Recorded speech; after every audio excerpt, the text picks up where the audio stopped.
They didn't even flinch when I asked why my account balance was 22,000 lighter.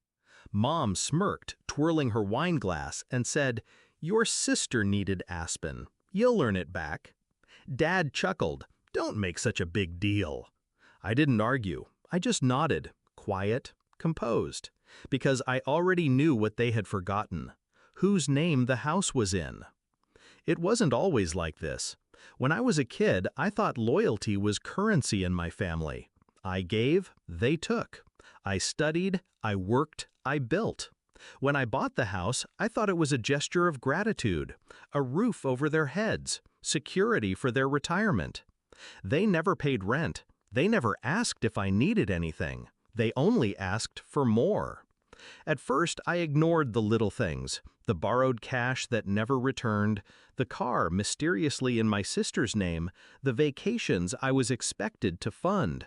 But Aspen? That was different. That wasn't need. That was indulgence, stolen straight from me. The proof came when I checked the bank statement. Transfers, hotel charges, designer stores. My card had become their lifeline. And in that moment, staring at the numbers, something in me hardened. They thought I'd rage. They thought I'd threaten. But rage is loud. And I've learned, quiet revenge cuts deeper. I moved quickly. First, the lawyer. The house was under my name. I had bought it outright, cash, when work had been good. I never transferred it, never added them to the deed. They assumed it was theirs because they lived there. Second, the realtor. One call, and by the next morning, photos were scheduled, papers ready. No hesitation, no second guessing. By the time they boarded their flight to Aspen, sipping champagne on my dime, the house was already listed. 3 days. That's all it took. The market was hot.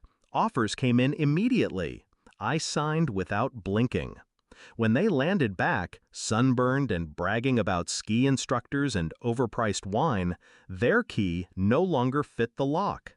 I remember the exact moment Mom's laughter cracked.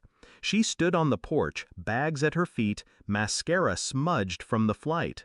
Dad jiggled the key again, swearing under his breath.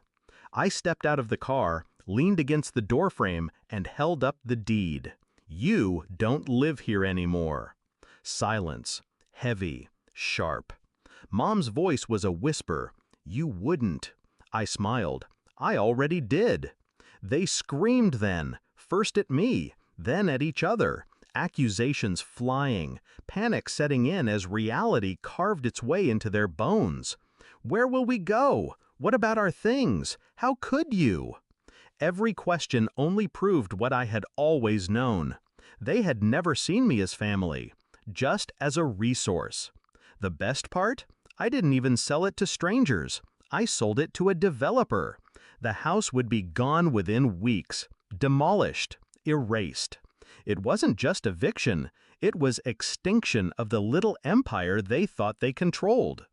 Dad tried one last time, his voice trembling with anger dressed as authority. "We're your parents, you owe us." I looked him dead in the eye. Calm, cold. "You drained 22,000 without asking.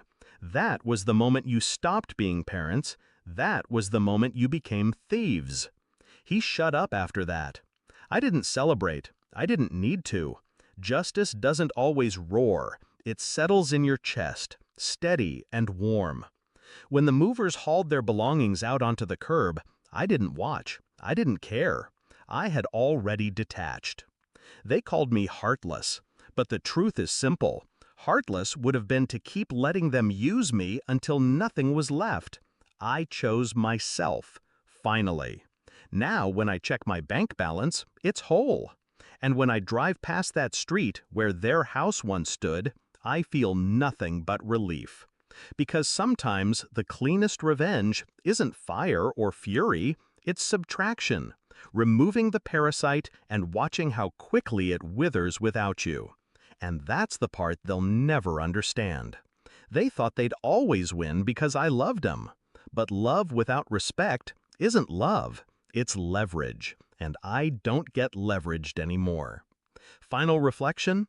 They thought Aspen was expensive, but the true price was the roof over their heads, and I was done paying.